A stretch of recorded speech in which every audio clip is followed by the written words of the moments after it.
meditar um pouco na palavra de Deus. Porque não é por isso que nós deixaremos de meditar na palavra do Senhor. Lucas, no capítulo 5.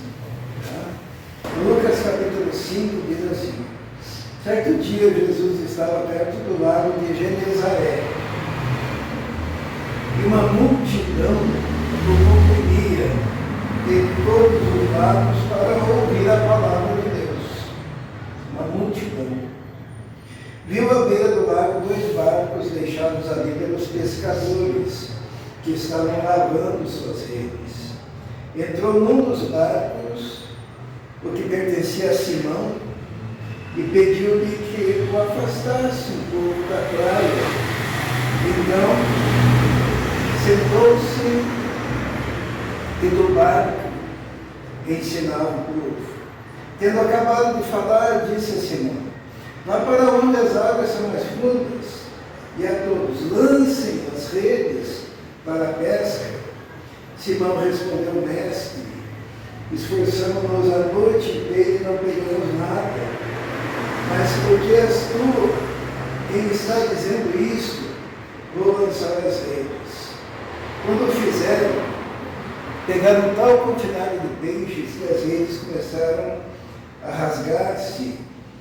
Então fizeram sinais aos seus companheiros no outro barco para que viessem ajudá-los.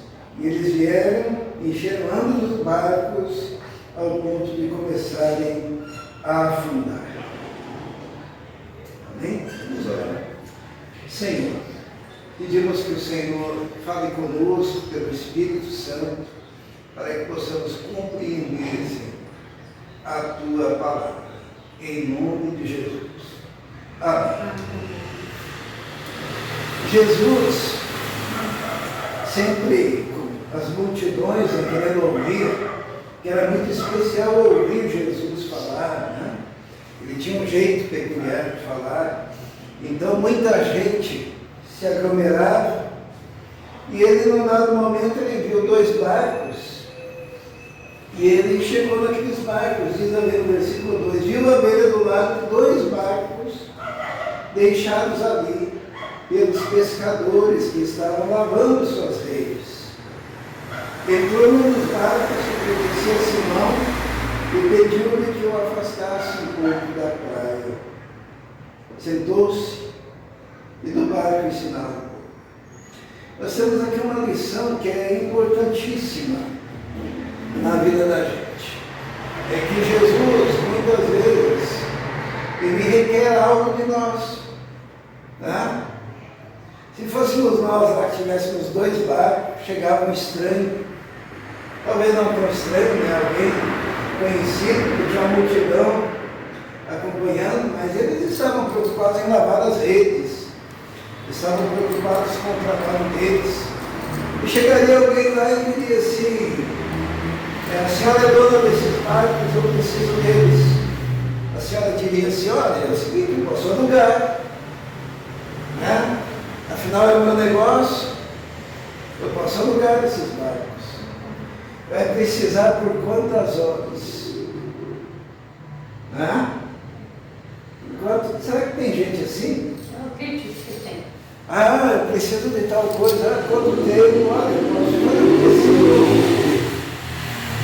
Mas Jesus chega e ele entra no barco e pede: ó, me leva mais adiante. Ele, Simão, Pedro, depois é chamado Pedro, né? Ele leva Jesus, e Jesus, dos barcos, ensina as multidões. Jesus às vezes requer. Sabe que Jesus, ele pode chegar e dizer: olha, hoje, Bia, eu estou precisando do seu carro, porque tem lá um pessoal que vai doar umas roupas para o bazar. E a Bia pode dizer: olha, eu alugo o barco. O barco não, o carro. Né? Ou ela pode dizer assim: olha, é o seguinte, tudo bem, pode usar, mas e a gasolina? Né? A gasolina daquele barco ali era os braços, né? O trabalho vale, né?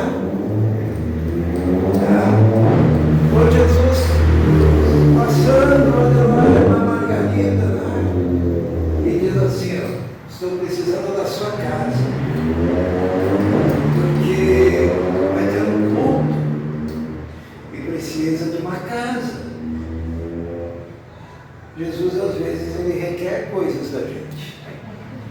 Ele quer tantas coisas da gente que ele nem imagina, né? Às vezes ele diz assim, olha, eu estou precisando de algo que você tem guardado lá na sua casa para a obra, né?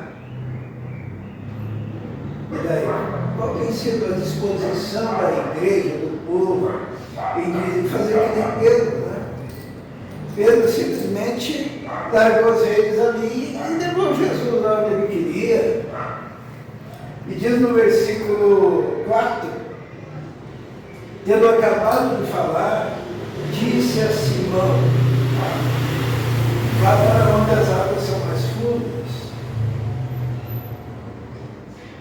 E a todos, lancem as redes para a pesca. Simão respondeu, mestre, esforçamos-nos a noite inteira e não pegamos nada, mas porque és tu quem está dizendo isso, vou lançar a rede.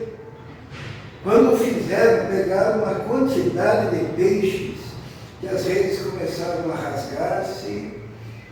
Então fizeram sinais aos seus companheiros no outro barco, para que viessem ajudá-los, e eles vieram enchendo ambos os barcos, a ponto que começaram a afundar. E aqui nós aprendemos uma segunda coisa: o Senhor, ele requer coisas nossas. Agora, a segunda coisa que nós aprendemos é que Jesus paga bem. Pedro cobrou? Não. Mas Jesus fez o quê? Compensou muito, né? Jesus, ele não é mão de vaca, tá? Ele não é aquele, ele me ajudou aqui, eu vou fazer um milagre aqui, eles não pegaram nada. Então, acho que uns 20 peixes já paga esse tempo aqui, né? Às vezes nós somos assim, né? O cara, ele trabalhou e tal, acho que eu pagar uma diária para ele, tá? Né? E quando é para as coisas de Deus, a gente é assim, né? Não é verdade? Eu vou ajudar. Eu vou. Mas Jesus, ele viu a disposição de Pedro e o desprendimento, né? Ele usou o barco. Ele não precisava, ele podia dizer assim, muito obrigado. Foi bênção, a multidão ouviu. Mas na verdade assim, não pegaram nada. Então vocês vão ver o que é bom. Quantas bênçãos nós perdemos quando nós somos assim? Quantas bênçãos nós perdemos quando nós não temos vontade de ajudar, quando nós não temos a disposição de dar para uso da igreja. Por exemplo, às vezes, olha, eu tenho uma Kombi e precisa buscar crianças, use, né? E depois Jesus olha assim e diz, poxa, eu preciso fazer com que as redes dessa pessoa se abarrotem de peixe, a ponto que ele não vai saber nem o que fazer com tanto peixe. E o peixe era tanto peixe que os barcos estavam afundando, que era pesado demais, e precisaram de ajuda, e às vezes rasgando, eles pegando peixes. Acho que eles nunca pegaram tanto peixe. Por quê? Porque eles permitiram que Jesus entrasse no barco e usasse aquele barco para abençoar as multidões. Vale a pena quando a gente oferece a casa da gente para o culto, vale a pena quando a gente oferece o carro da gente para a obra de Deus, vale a pena quando nós oferecemos o nosso tempo para fazer as coisas de Deus. Eu sempre valorizo muito assim, eu sempre olho na igreja, que faz muito tempo que eu vejo na igreja, eu sempre vejo assim, às vezes tem um papelzinho assim, sabe? No chão.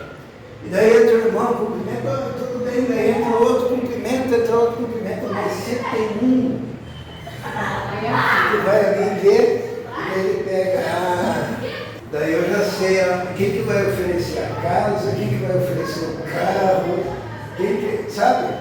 Porque a percepção que essa pessoa tem da casa de Deus e da obra de Deus é diferenciada.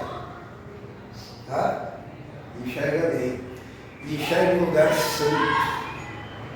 Tá? E Jesus ele vê tudo isso.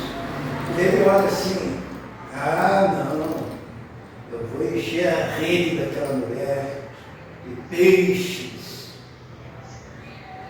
Que coisa, né? Que coisa abençoada. Então a segunda coisa que nós aprendemos é que, usando entre aspas, né, Jesus paga bem, mas para quem tem desprendimento. Não é que a pessoa, Pedro não deu barco pensando nisso, né? Agora, quando a pessoa ela tem essa prontidão, existe um perigo ali. O perigo que é uma bênção também. É que Jesus, ele olha assim e diz, eu vou pedir mais. Entendeu? Porque aquele que não tem disposição nenhuma, Jesus deixa lá. Né? Tinha quantos ali em volta de Jesus? Tá? Quantos que tinha? Eram 12, né? Mas tinha multidões. Não, as multidões. Mas Jesus não tinha chamado sempre ainda. Né? Aquelas multidões. O que será que levou Jesus no meio de uma grande multidão olhar para o Pedro e dizer: vem cá. O que será? Por que será que Deus escolhe alguns para o ministério, para a música, né? No meio da multidão? Deus, olha, ele encontra algo. Em Pedro ele encontrou isso. E daí, Pedro, com esse desprendimento, olha o que aconteceu. Vamos ler ali no versículo. Quando Simão Pedro viu isso, prostrou-se aos pés de Jesus e disse: afasta-te de mim, Senhor, porque sou um homem pecador. Pois ele e todos os seus companheiros estavam perplexos com a pesca que haviam feito, que lá era uma coisa muito diferenciada, né? Como também Tiago, João, os filhos de Zebedeu, que eram sócios de Simão. Jesus disse a Simão: não tenha medo, de agora em diante você será pescador de homens. Então eles arrastaram seus barcos para a praia, deixaram tudo e o seguiram. Viu como é perigoso a gente ter esse desprendimento? O que eles fizeram? Largaram tudo. Mas eu acho que eles fizeram lugar escondido. Mas olha bem, eu acho que lá na cabeça de Pedro, ele usou meu barquinho e me encheu de peixe desse jeito. E agora ele pede para mim segui-lo. Para eu segui-lo. Será que ele vai deixar eu passar alguma necessidade? Peixe não vai ser. Eu acho que não. E ele largou tudo. E diz assim que eles largaram tudo e passaram a seguir Jesus. Eles deixaram ali a profissão deles. É interessante que existe um movimento muito interessante já há alguns anos, desde algumas décadas, chamado o multivocacional. Né? É o cara dividido entre duas coisas. Né? Ele é pastor, mas ele é advogado, pastor, não sei o que lá mais, pastor, não sei o que lá mais. Soeiro, tudo bem. A missão do Leito está lá, é dentista e evangeliza, o cara que está com a boca aberta lá. Mas chamado para o ministério. Moisés, quando foi chamado, o que ele fez? Alguém se lembra? Ele largou o rebanho do seu sogro. Ele cuidava dos rebanhos da Midian. O Senhor aparece numa sarça Moisés, o que ele faz? Largou o rebanho e foi para o Egito. E lá todos conhecem a história. Interessante isso, né? Quando Elias ungiu a Eliseu, Eliseu estava lavando a terra com juntas de boi, né? E daí o Elias chegou e né? O chamou. O que ele fez? Ele pegou lá o seu arado, suas juntas de boi, matou os bois, fez um churrasco, sacrificou. Ele passou a seguir a Elias. Desprendimento, tá? Se a gente for pegar outros, né? Alguém pode falar de Amós, né? Amós era boiadeiro e cultivador de sicômoro. Tão humilde, a linguagem dele era a linguagem do caipira, daquela época, né? E Jesus tirou ele lá do cultivo do sicômoro e dos bois, né? Que ele era boieiro. Mas depois ele diz assim: eu nem sou profeta, nem filho de profeta. Eu sou um boiadeiro e um cultivador de sicômoros. Mas o Senhor me mandou e tudo que ele me mandou dizer eu falarei.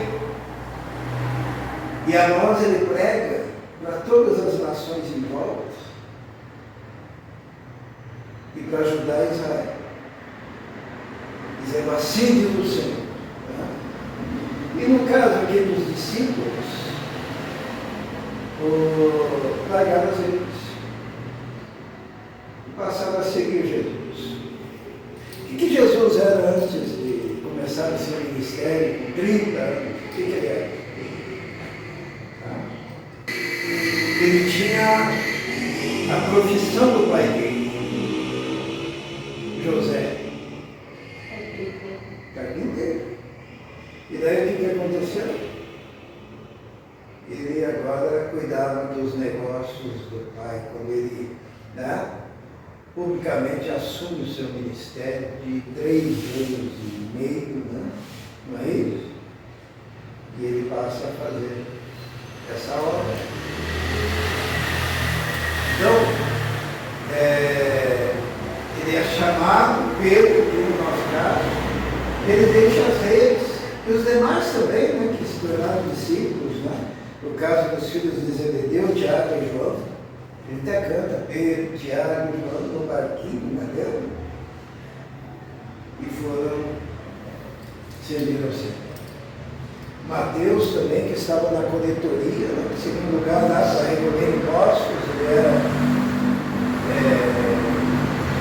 ele cobra os impostos, o nome dele era Levi. E Jesus passa pela coletoria e diz: segue-me. Ele larga a coletoria e passa a seguir Jesus. Interessante, né? Por quê? Porque o Senhor, ele chama, mas ele tem que ver a disposição do indivíduo de entregar o seu barco. Ali foi o primeiro passo de Pedro. Isso pode usar sempre. Por isso que é estultícia, é loucura a pessoa segurar e dizer: esse é meu. Nem toque aqui. E se Jesus quiser, será que não seria melhor entregar a ele, né? Agora uma coisa, Jesus ele continua, mesmo quando acontece isso, pagando bem. Então vamos abrir lá em Marcos, no capítulo 10. Marcos, capítulo 10, no versículo 28. Marcos 10, 28. Quando Pedro entregou seu barquinho ao Senhor, permitiu que ele usasse, depois daquela pesca maravilhosa, pois Jesus disse: siga-me, você vai ser pescador de homens, e ele foi. E Jesus agora não ia deixar que isso fosse vão. Então Então, em Marcos, no capítulo 10, versículo 28, diz assim: então Pedro começou a dizer-lhe: nós deixamos tudo para seguir-te. Tinha deixado mesmo, né? Respondeu-lhe Jesus: digo-lhe a verdade. Ninguém que tenha deixado casa, irmãos, irmãs, mãe, pai, filhos ou campos, por causa de mim e do Evangelho, deixará de receber, quantas vezes mais? 100 vezes mais. Já no tempo presente, em casas, irmãos, irmãs, mães, filhos, campos, e com eles perseguição, e na era futura a vida eterna. Que coisa, né? E uma promessa aqui para quem deixa tudo para seguir Jesus, né? Evidentemente que isso não é o chamado geral, é o chamado específico, é o chamado para o ministério. E o chamado para o ministério, infelizmente ou felizmente, não sei, o homem ele raciocina assim: eu falei a obra de Deus, porém, eu nunca me esqueço do meu colega de Iapas, há cerca de 40 anos atrás, a tristeza dele. Ele era um pastor que já estava quase na aposentadoria, já meio surdo, tá? E típico funcionário público, pastor Joel, era triste. Ele nunca teve coragem, nunca, de encarar o ministério. E é interessante que Jesus, ele promete aquilo que quantas vezes mais? 100 vezes mais. Mas ele fala uma coisa, uma palavrinha bem que é interessante, né? Diz assim, ó, vou ler aqui o versículo 30. Então ninguém que tenha deixado tudo isso deixará de receber 100 vezes mais. Já no tempo presente, casas, irmãos, irmãs, filhos e campos, e com eles o quê? Perseguições. Será que é 100 vezes mais perseguições também? É porque quem está tranquilo, né? Nem percebe. Mas quando alguém verdadeiramente é chamado para o ministério, a perseguição é intensa. Por quê? Qual a coisa que o diabo mais quer fazer no indivíduo que prega de verdade a palavra? Calar a boca dele, desmoralizá-lo, desprestigiá-lo, deixá-lo deprimido, deixá-lo angustiado, deixá-lo com complexo de inferioridade, oposição de todos os lados. Seus amigos, as pessoas mais próximas começam a odiá-lo, né? Sem entender o motivo, que não tem nenhum motivo específico. Né? Aqui mesmo, nós abrimos aqui, no primeiro momento, houve uma alegria, assim, de algumas pessoas que já nos conhecem. De repente houve um distanciamento, assim. Isso é uma ação maligna, pesada, uma opressão tremenda sobre as pessoas. Por quê? Porque nós estamos lidando com questões espirituais muito profundas. Nós estamos entrando no meio das trevas para resgatar um indivíduo que vai passar a eternidade no lago de fogo, preparado por diabo e seus anjos.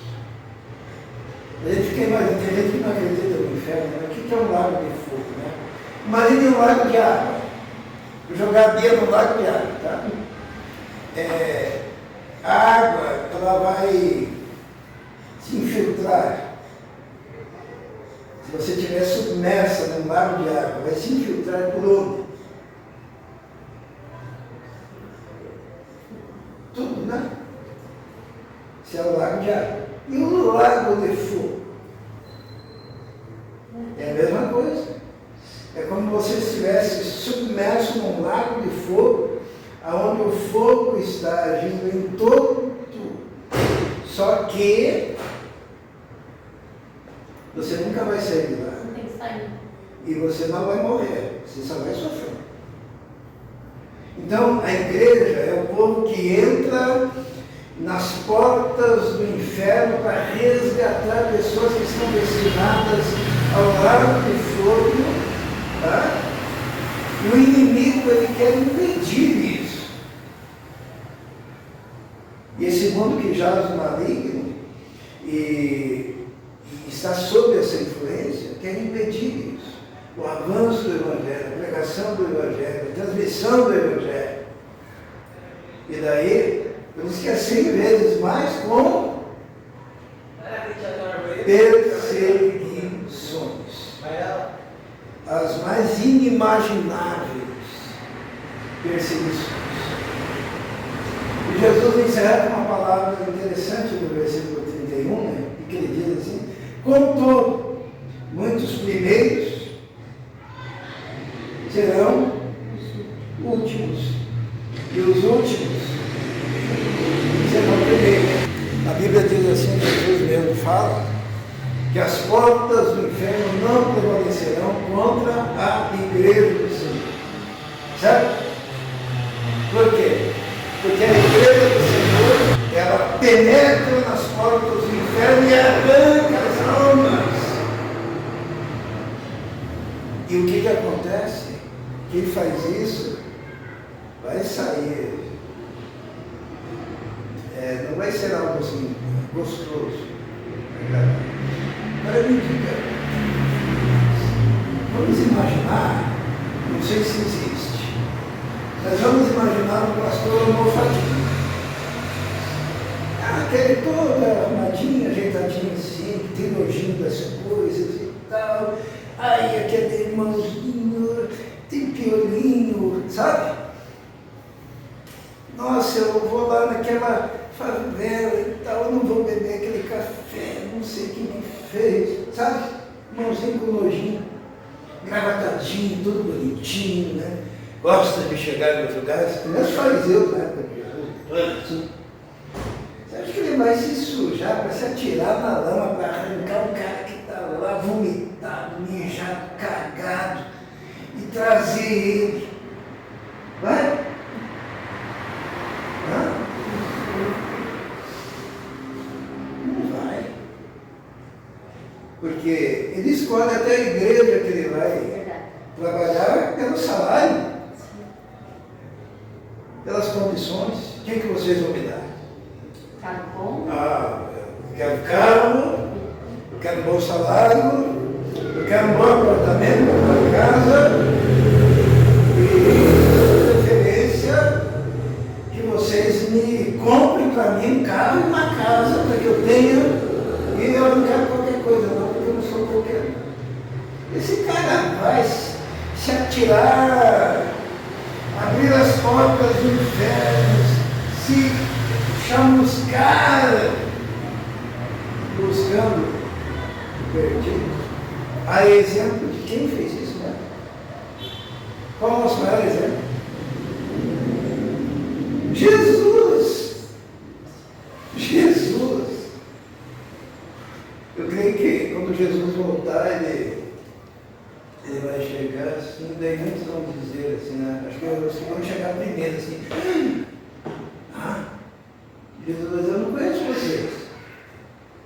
Daí eles vão dizer assim, em teu nome nós profetizamos, que é pregar, né, que eu estou pregando. Em teu nome nós profetizamos. Jesus vai olhar, em teu nome nós expulsamos demônios.